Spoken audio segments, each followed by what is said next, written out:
Okay, hello everyone. Welcome to this free seminar or this free online presentation from Open House London about everything you need to know about appointing an estate agent and selling your property, which I think is a uh, very interesting subject, I would say, for many people looking to come to the market, sell their homes. We all know about the need, but there are things that we should know about what we're actually getting for our money, what our estate agents should be advising us, how we go about selecting them. And there's a lot of information in the industry at the moment that maybe isn't being passed to yourselves as potential sellers or landlords. So hopefully this presentation will provide some further insight, give you some useful tips, and stand you in good stead for your marketing campaign that hopefully results in a very successful sale for you.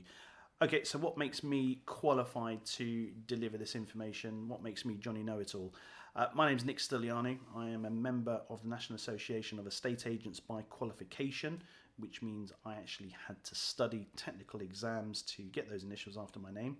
My career in real estate, I would say, has been quite prominent. I began my agency career with a little known brand back in the very late 90s called Foxtons. I'm sure many of us in London have heard of them. I was their top London salesman for 5 years, and I currently still, I think, hold the record for consecutive weeks on their leaderboard. I think since my departure there in 2005, I don't think it's been beaten. I then went on to instruct and sell some of the most expensive real estate in London, having worked for a company called Aston Chase. I dealt with many A-list movie stars, pop stars, foreign energy ministers, foreign government ministers, basically the most high net worth individuals in the world. Our property values were between £3 and £50 million. My most expensive house sale was £35 million. So very, very different way of working there. And then for the previous 5 years, I ran the sales office for one of Chesterton's largest branches in Islington, their highest revenue centre, which I basically took from turning over, I think it was when I first arrived in 2010, £300,000, and by the time I left earlier this year, it was turning over well in excess of £2 million. I'm now the managing director of Open House London. It's a brand new business model designed to offer boutique Rialto type service for much lower fees than a lot of the corporate agents charge. But this isn't really about promoting Open House. This is really about offering information that we think potential sellers should know. So with that, let's get started and have a look exactly about what we are going to cover. So how do we decide which agent to meet? The appraisal, obviously everybody wants to know how price is assessed. Then we're going to talk about what is it we actually want from an agent.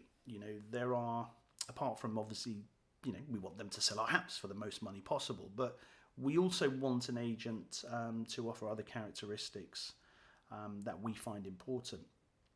We're going to look at what your agent should be telling you, but probably isn't. I think there's no smoke without fire in this industry, and I've seen firsthand some really, really shoddy practice. There are some pieces of legislation that even you as potential sellers should be aware of. In other words, there could be information that your agent isn't telling you that could actually get you in a lot of trouble. So your agent is also meant to protect, and we'll be shedding some light on this type of information.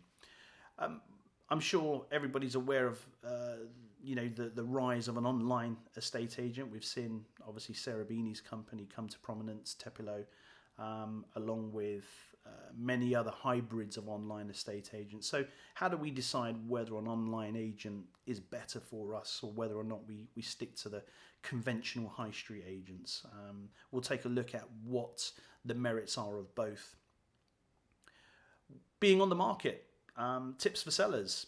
There are things that you can do as sellers to maximize the value of your home, to ease the process, and to give yourselves the very best chance of success. And we'll look at some of those concepts.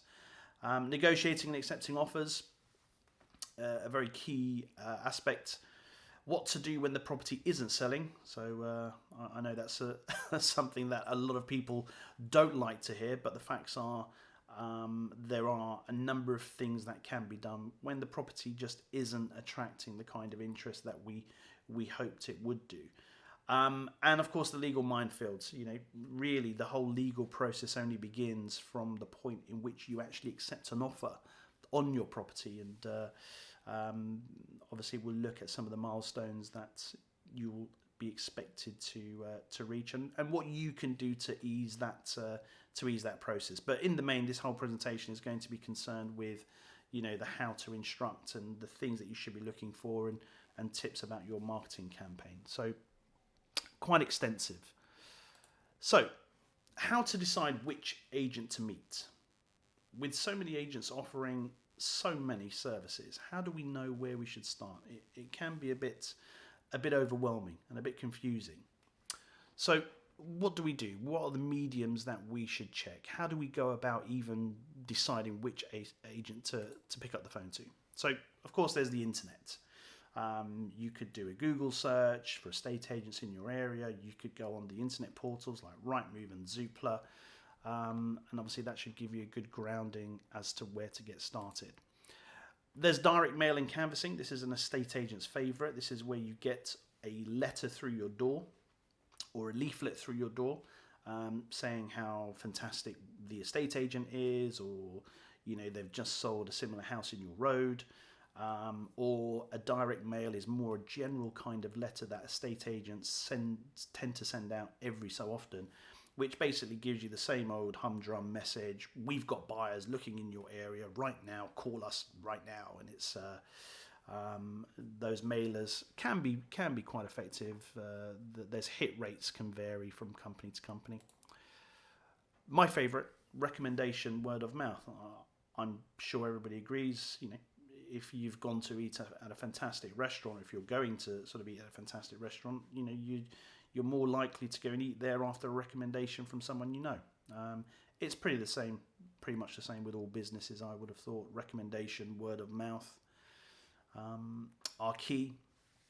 I'd much rather go and use an estate agent that I know somebody had a very good experience with, and I think word of mouth, certainly word gets around when agents do a good job. When any business offers a very good service, I think it's only right that word of mouth spreads. And I think recommendation, word of mouth is certainly one thing you should certainly look out for. You've got the visibility, the visible marketing, such as for sale boards or sold boards in the area, certainly around your street that you live in, or your roads or your area. Who is selling what gives you normally a good insight as to maybe who's active and who may have applicants in your area. Of course, if you're an advertising person, TV, radio, newspaper, poster ads all play their part. These I find are for more brand awareness as opposed to understanding the real values of the estate agent. But needless to say, certainly play their part in attracting the initial contact. Or if you actually have time, visit the high street. You normally find in your local high street a plethora of agents all in a row. And if you have the time to pound pavement, then you can certainly do that. I mean, in my experience running, some of London's busiest estate agents, the foot flow is particularly low. People just don't really have the time to go into every single estate agent these days and sit down. If you want to validate that, when you've got some time, have a walk, up and down your local high street, and I think you may be surprised at the lack of people actually in those shops. So, but by all means, visit the high street, and I'm sure if you have the time, you will be able to speak to an agent and get a real understanding of maybe who you'd like to deal with further. But I think if I could leave you with this tip, in this section, I think it's important to meet a mixture of agents, and I say from larger corporates to smaller independents, no more than 3. You want to understand what is important to you and how your prospective agent meets those values. It's not just about the agent who charges more or the agent who charges less or who's got a nice flashy cappuccino machine.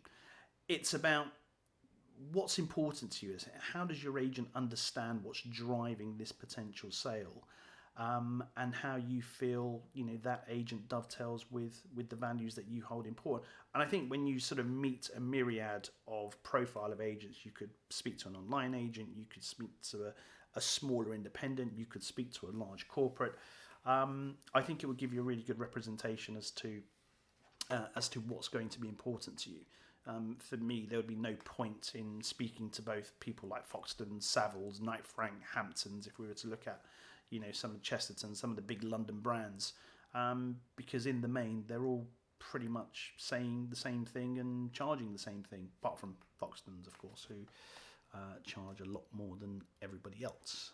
So my final tip there, ensure you meet a mixture of agents from larger corporates to smaller independents, no more than 3, so you can decide what is important to you and how your potential agent meets those values. Okay, let's move on. So everything starts with the appraisal. I mean, most people call this the valuation. I don't like the word valuation. It sounds like, we're on the Antiques Roadshow. The appraisal is should be a different kind of conversation. And I like to call it a marketing appraisal, just to break it down.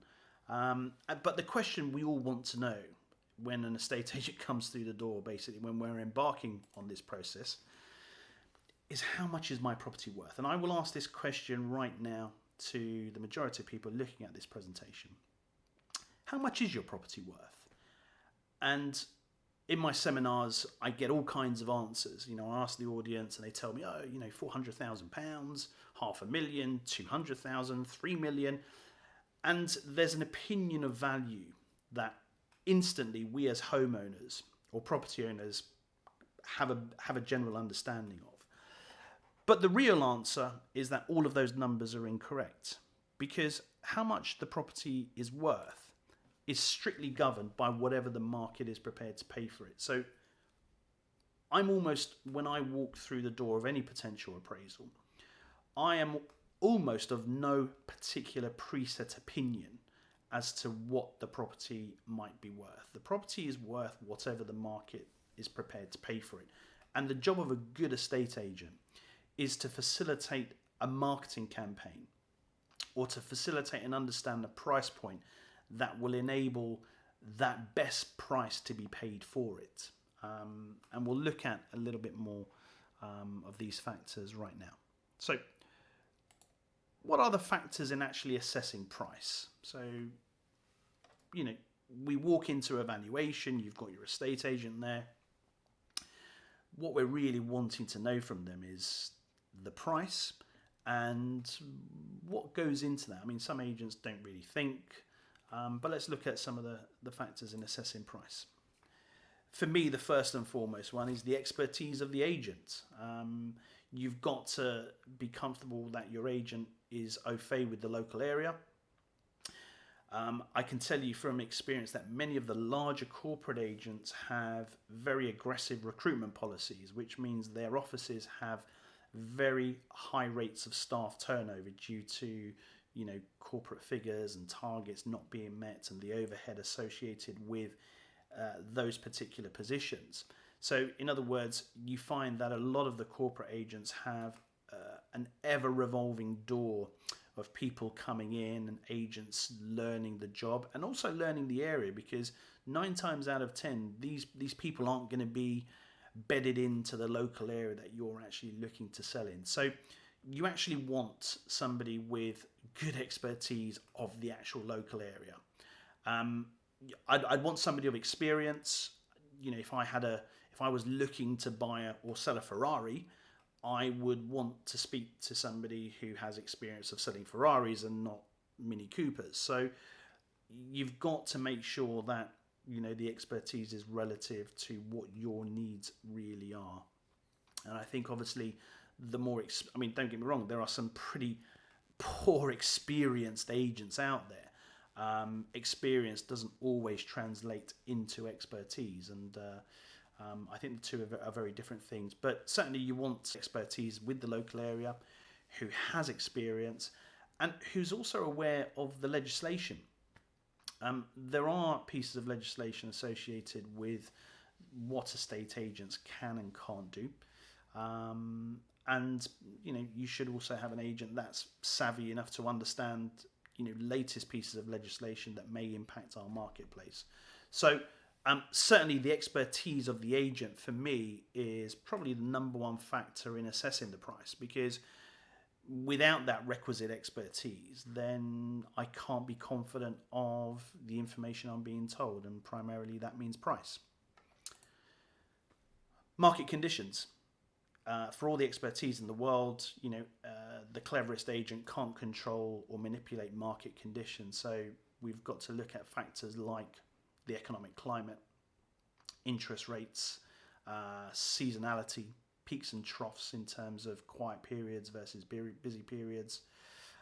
So all of these things, again, your estate agent should be a bit of an economist. He should understand, or she should understand, the economic viability of property prices, any swings in the marketplace, the impact on interest rate, the impact on the market that interest rates have, and obviously have a really good grounding of seasonality and current mood of demand. So again, certainly market conditions will have a very, very strong bearing on the price that the agent will initially suggest. The motivation of the seller, and I think this is one where an agent will often overlook, and I've got two theories here. Whether the motivation of the seller is time specific, which means there's a deadline. Things need to happen by a certain date, whether that's because of a job relocation, whether that's because of the kids starting in a new school, whether that's to basically complete on a related purchase. So vendors or sellers who have these time-specific restraints become what I call motivated. And therefore, again, a good agent should be thinking about the marketing campaign designed to match the motivation of the seller. However, this is London. I've seen many evaluations. I've spoken to many a potential client in a climate where property capital growth has been very aggressive, which it has been in London, certainly in the period between 2011 and 2014. I think the market's a little bit more flatter in 2015. Some sellers would like to win the lottery based on valuation. So you can go in and give your advice, and then you find that your potential seller doesn't really want to sell, but if they got an offer that was absolutely unbelievable, their arm could be twisted. So I call those speculative sellers, in where the property actually is marketed, but marketed in a way and at a price which is probably speculative at best, and probably above the parapet in terms of where it should be. But again, if the marketplace agrees with that price point and there's sufficient traffic generated, then the market will eventually catch up to it and agree with it. If it doesn't, then one can only try to make the seller more motivated, and there are adjustments that may need to be made. But there's two types. So very, very important, and a good agent should understand the drivers of their potential seller by asking questions. Be worried if your agent doesn't ask you questions like, so why are you selling? Is there a timeline involved? Is there a related purchase involved? Is there a deadline by which you need to get this done? These are all questions that I certainly would be asking. I would be asking the reasons why I'm actually there in the first place. I'd try to understand the motivation of my potential client. And I think those are very, very important in coming up with the requisite marketing campaign and the right marketing price to make sure that the marketing campaign has maximum impact. And of course, we have the speculative vendors who, are happy to give you the instruction, but it's a price that they really want to achieve. And if they don't achieve that, they fall into the non-motivated category. So understanding the motivation of your potential client is very, very important. A lot of agents are going to turn up with their with their folders. They're going to have, comparable sales. Personally, I think that's a load of old hogwash. We're not interested in the property that sold 6 months ago. We're interested in the property that we're looking at right now. So you've got the theory of comparable sales, which a lot of agents will use, versus the theory of what I call the theory of relative value. The two theories of this: comparable sales gives obviously agents a grounding and as an idea and a base point in which previous or similar sales have occurred either within the same street or a very similar vicinity. The theory of relative value takes that a little bit further and says, well, actually, if somebody was willing to pay X amount per square foot over, maybe a mile away, maybe the same value per square foot can be achieved on a very similar property, in maybe a slightly secondary location. So again, a really good agent, savvy enough to understand the marketplace, savvy enough to understand demand, who's not looking to sort of pigeonhole their clients' expectations with the comparable house next door that was sold 3 months ago. You've always got to be speaking in the now, and I'd always want my agent to be speaking in the right now, and that comes back to our market conditions and our expertise. So you're going to get a lot of agents walking in with comparables of what they sold 3 months ago, 6 months ago. Well done, you sold a house in my road. But it's not really, for me, is it a real accurate barometer of price as to the here and now? I think it's a good starting point. I think potential sellers are always pleased to see that agents have had track records in their particular roads or areas. I personally don't think it's a massive requisite for me. I'd much rather have an agent who understands all of these factors and speaks in the here and now and what we can do with this house. And of course, I always used to say to potential buyers, on behalf of my clients, that house was sold 6 months ago, no longer exists. The price on this house is what it is here and now. So, it's no good sort of crying over spilt milk about houses that were sold 3 months ago for cheaper prices. We're interested in our clients' properties that we've got right here and now to represent. And I think that's a very important concept. So I always lean towards the theory of relative value. If we can achieve a certain price point in area X, is there any reason why we can't achieve a certain price point in area Y? So I would much rather use that as opposed to established comparables. But again, a lot of these factors will come into play. The condition of the property.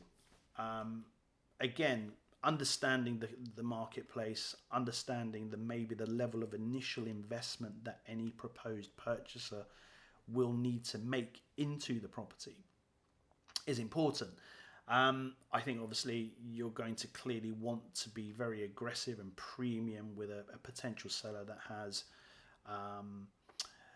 invested a lot of money into the finish and to the into the redecorating of their property, as opposed to somebody who maybe hasn't decorated in a number of years, and whereby maybe the price would be slightly discounted. Again, to be honest, it's not down to the agent to discount that property. It's down to the agent to suggest a price point which is going to capture the largest possible market. And I've seen properties that are in poor condition but in very good locations achieve amazing prices, because we find that the demand is such that often the general condition of the property is actually overlooked. So sometimes it can become almost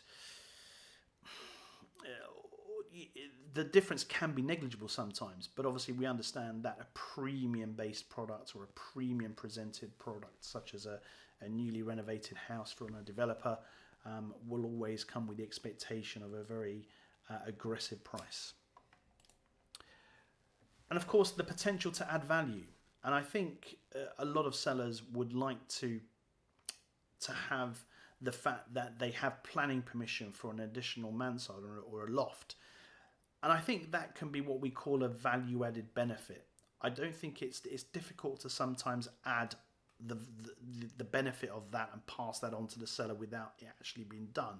But I think if there are approved planning permissions in place, if there's potential to add value, it becomes again what we call a value added benefit to the property and should support what I would consider to be a strong marketing price. There are certain buildings that have restrictions on planning permissions, listed buildings, for example, buildings in conservation areas. We know if the property is in poor condition, the level of investment it might require. Therefore, the potential to add value might be restricted due to certain legalities, planning permission restrictions, or covenants. So we've got to look into the viability of how easy it's going to be for someone else to add that value.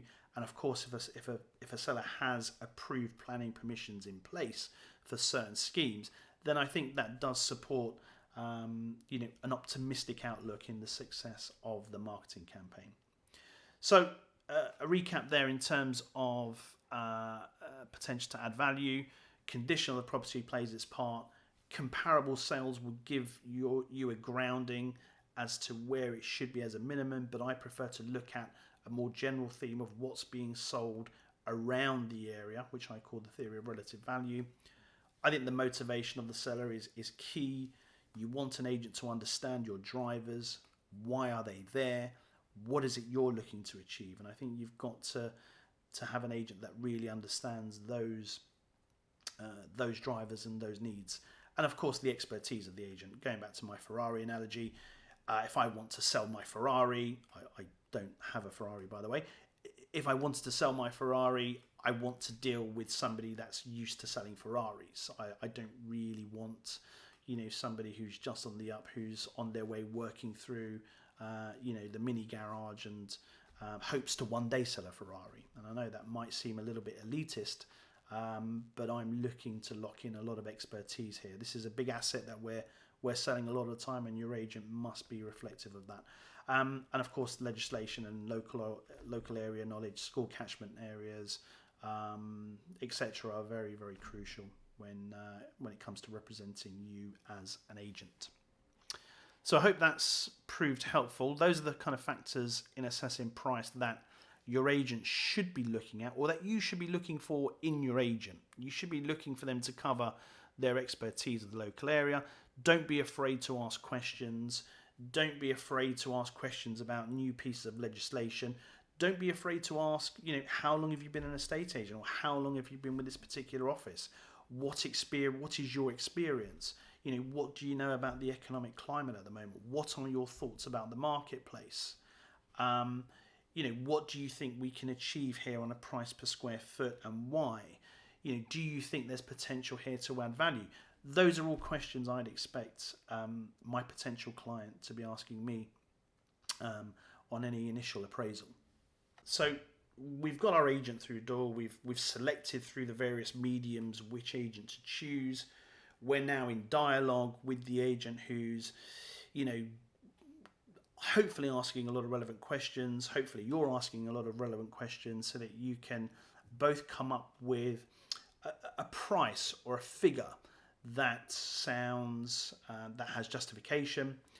And of course, the previously mentioned factors should now enable the agent to suggest a price. But there are different ways the price can be communicated to the marketplace to actually glean different results. And, in this business, it's not just a one price fits all. Traditionally, it was always about an asking price, which, if you want to be very straightforward about it, it's the most common, it's the most ambiguous. If the asking price is £450,000, then somebody offering that should expect to get the property agreed at that level. So those wanting to be quite straightforward and ambiguous about their prices would normally communicate their property with an asking price.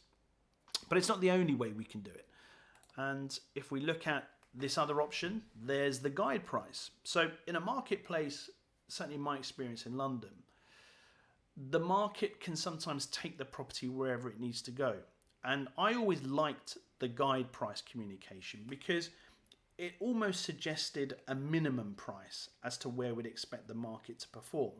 And I think this is important because certainly in very, very strong marketplaces for sellers and in high prices, I would always be keen to make sure we communicated prices as guide prices, because we wanted to leave ourselves an opportunity to vertically communicate with our marketplace. So if somebody said to me, Nick, what's the guide price? It's £500,000.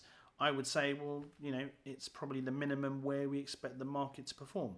So straight away, we can manage expectations with our marketplace and letting them know that actually just offering the guide may not actually be sufficient in this case. So we're kind of giving ourselves a little bit of wriggle room that we can negotiate the price up if the demand if the demand from the marketplace actually demands that. So a guide price can also work the other way. A guide price can just be a suggested minimum, but it could also prove enticing for somebody who maybe is a little bit intimidated by that price, and give them, maybe an understanding that there could be some flexibility there. So it's a guide, and that's exactly what it is. It's a guide for buyers that says, well, it's not really an asking price. So we're not really saying that you have to pay that to buy it.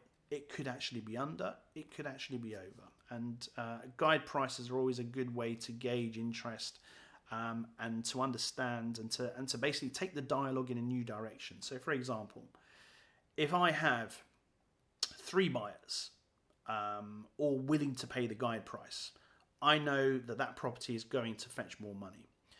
If I have nobody willing to pay the guide price, then it probably leads me to believe that the guide price is a little high.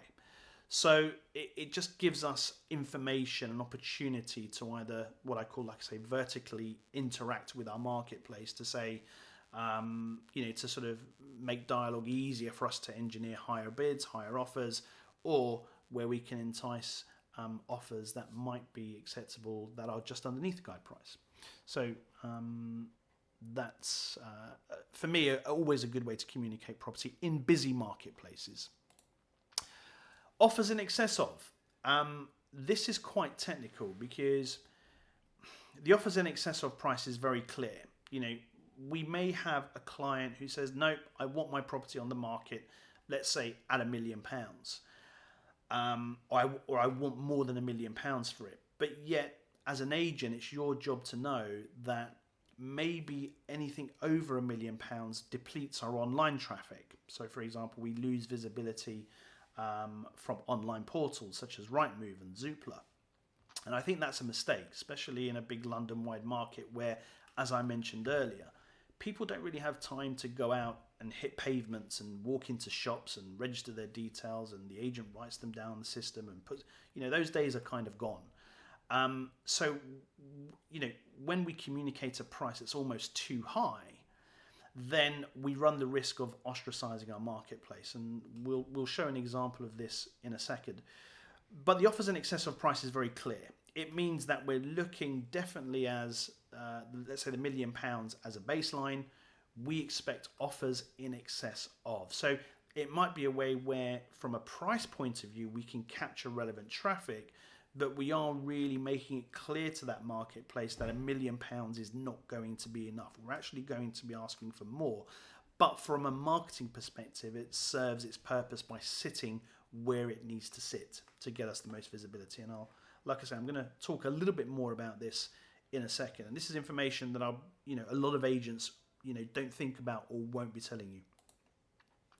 There's price on application. When I worked for Aston Chase and we were selling some of the most expensive real estate in the country, for millions and millions of pounds, you don't necessarily want that plastered all over the internet. Sometimes the marketing campaign is going to be a little bit more specific. It's going to be a little bit more sophisticated.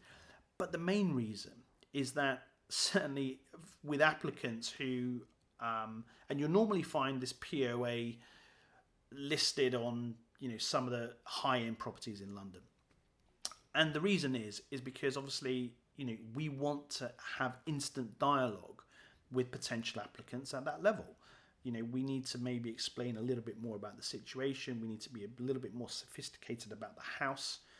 We know that our buyer is going to be a little bit more sophisticated or high net worth. So we want actually to say, well, if you want to know more, you need to contact us. And I think that's where price on application enables the agent to qualify buyers at that level in more depth, which I think, certainly in my experience selling properties for, millions and millions of pounds, believe you me, your client does want a very, very in-depth analysis of people who are possibly coming to view their property. So certainly that's where price and application is used. But did you know, again, under consumer protection regulations known as CPR, and no, we don't mean resuscitation, it's not permitted to advertise a property at a price that a seller is not willing to accept, as it is then deemed as misleading to the public. This is a very important piece of information. So an agent's job is to flush out the marketplace. We can play around with communicating price in different ways. But once it becomes clear that, let's say at the guide price, we're guiding a property at £1 million. If we receive an offer in isolation of £1 million, in the absence of other competing offers which can then maybe drive the price up through sealed bids or bid by tender, then if that price all of a sudden is not acceptable by the seller, then the price must be changed and adjusted, because it is misleading to advertise a property at a price that a seller is not willing to accept under consumer protection regulations. So again, your agent should be very, very au fait with the best way to communicate price, as so they're not exposing you to potential changes in the price, whether that be up or down. And again, to sort of safeguard you against, mismanaging your expectations. If you made it clear all along you would never sell for less than £1 million, and all of a sudden your agent is saying, well, actually now you've got we've only got you 980,000. You have to adjust the guide price, accordingly. So there's a lot of information there that agents should be telling you about consumer protection regulations. So the upshot of it is that you cannot be advertising the property really at a price that you're not willing to accept once it becomes clear to the agent that the price is not acceptable. So guide prices have to be thought out carefully. In other words, and I always say the guide price really should be the minimum price that any seller is looking to accept in the absence of a competitive situation. The offers in excess of communication is a little bit different, because we're making it clear that we expect offers in excess of a certain amount. And that's why perhaps in these cases, the OIEO way of communicating price is going to be more favourable. Or for those wanting to avoid that whole palaver altogether, you can go for a more exclusive, sophisticated approach with a price and application listing. That way, you can ensure that your agents will be speaking a lot more in depth to potentially interested parties. Okay, so I hope that's proved helpful with regards to asking prices, guide prices, offers in excess of. There's more than one way to communicate a price, and we've looked at the factors that go into coming up with price.